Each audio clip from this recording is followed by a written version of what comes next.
भारत इस वक्त corona virus के भयानक लहर का सामना कर रहा है। हर बदलते दिन के साथ देश में कोरोना के नए मामलों का रिकॉर्ड टूटता ही जा रहा है।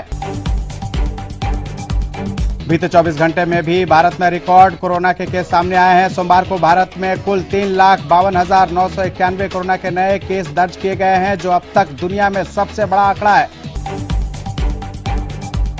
आपको बता दें कि लगातार 5वां दिन है जब भारत में कोरोना के मामले 3 लाख के पार चले गए हैं, यानी पिछले 5 दिनों में ही देश में 15 लाख नए कोरोना के केस सामने आए हैं। कोरोना संकट काल के शुरुआत में भारत ने दुनिया की मदद की। रेमडेसिविर से लेकर वैक्सीन मुहैया कराने तक भारत पीछे नहीं रहा। अब जब भारत पर कोरोना की नई लहर का कहर टूटा है तो दुनिया साथ है। यूं तो कोरोना के नए मामलों की संख्या इस वक्त हर राज्य में बढ़ रही है, लेकिन दिल्ली, यूपी, महाराष्ट्र ऐसे राज्य हैं जहां पर केसों की संख्या बढ़ने के साथ साथ बेड्स की किल्लत भी बढ़ने लगी है। दिल्ली के कई अस्पतालों में ऑक्सीजन आखिरी वक्त पर पहुंच रही है, लोगों को बेड्स नहीं मिल रहे हैं। तो यही हाल यूपी के लखनऊ, वाराणसी, कानपुर समेत कई अन्य शहरों का है।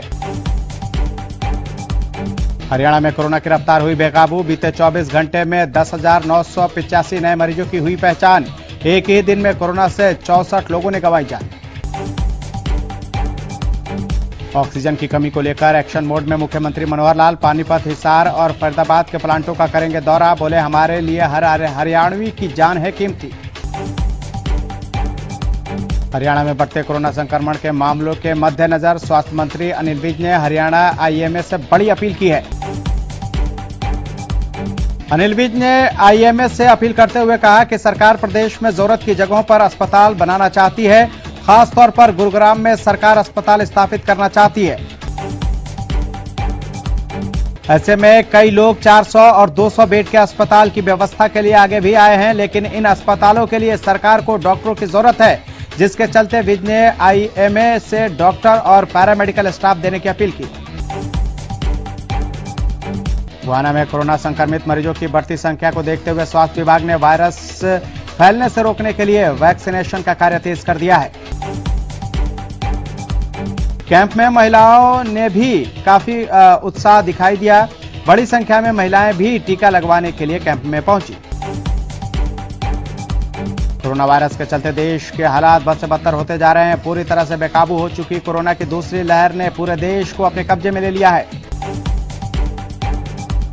कोरोना की वजह से स्थिति इतनी खराब हो चुकी है कि जिंदा मरीजों को इलाज नहीं मिल पा रहा और कोरोना की वजह से मर रहे मरीजों के शव को समय पर अग्नि नहीं मिल रही है। कोरोना के चलते गुरुग्राम की स्थिति भी काफी भयानक हो चुकी है। गुरुग्राम के शमशान घाट पहुंच रहे शवों को जगह नहीं मिल रही है, जिसकी वजह से काफी दिक्कतें आ रही हैं।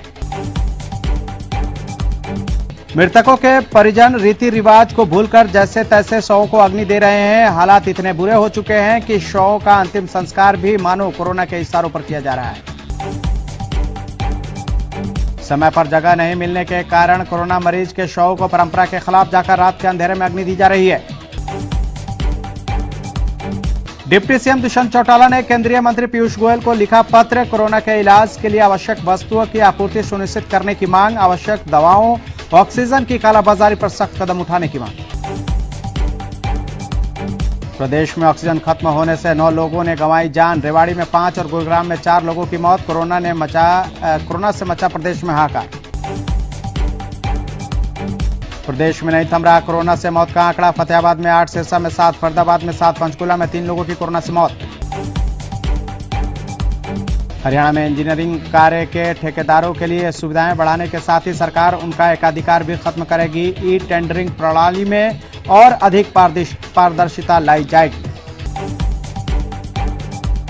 इंजीनियरिंग कार्यों के राज्य स्तरीय आईटी समाधान के साथ Haryana engineering works portal launch किया जाएगा। सीएम मनोहर लाल ने पोर्टल लॉन्च की स्वीकृति प्रदान कर दी है। मुख्यमंत्री मनोहर लाल ने इंजीनियरिंग कार्य विभागों की बैठक के दौरान यह जानकारी दी। इस बैठक में उप मुख्यमंत्री दुष्यंत चौटाला भी उपस्थित रहे। हिसार में कोरोना के संकट को लेकर उपायुक्त डॉक्टर प्रियंका सोनी ने कहा है कि जिले में अभी हालात नियंत्रण में हैं। इसके अलावा सतर्कता और सावधानी को कोरोना लड़ाई में सबसे अहम बताते हुए उन्होंने कहा कि सभी लोगों को नियमों का पालन करना चाहिए। फरीदाबाद के सेक्टर 25 की गली नंबर 6 स्थित ऑक्सीजन प्लांट पर ऑक्सीजन के लिए लोगों की लंबी लंबी कतारें देखने को मिल रही हैं। बता दें कि इस बार कोरोना संक्रमण में खास बात नजर आ रही है, जिसमें मरीजों में ऑक्सीजन की कमी देखने को मिल रही है। साइबर सिटी गुरुग्राम में निजी अस्पताल में ऑक्सीजन खत्म होने से 4 कोरोना संक्रमित मरीजों की मौत हो गई। जिला प्रशासन के बार बार कहने के बावजूद भी नहीं हो पाई थी ऑक्सीजन की सप्लाई। मरीजों की मौत के बाद परिजनों का गुस्सा फूटा। सिरसा में कोरोना ने एक महिला समेत 7 लोगों की जान ले ली। जिले में एक दिन में 529 नए मामले सामने आए हैं। सिरसा में कोरोना से अब तक 146 लोगों की मौत हो चुकी है, तो वहीं एक्टिव केसों की संख्या 2070 पहुंच गई। गुरुग्राम के मेट्रो हॉस्पिटल में सामने आई ऑक्सीजन की कमी। अस्पताल ने ट्वीट कर मांगी मदद। सरकार से मरीजों की जान बचाने की लगाई गुहार। इसी कड़ी में रविवार को इंद्री के राधा स्वामी सत्संग भवन में टीकाकरण शिविर का आयोजन किया गया। इस कड़ी में बड़ी संख्या में लोग टीका लगवाने के लिए पहुंचे। प्रदेश में कोरोना संकट के चलते अब हरियाणा रोडवेज पर भी बड़ा प्रभाव देखने को मिल रहा है। बसों में 50% यात्रियों के सफर करने का नियम लागू होने और कई रूटों पर बसों की सर्विस बंद होने के बाद अब सोनीपत रोडवेज विभाग ने बड़ा फैसला लिया है।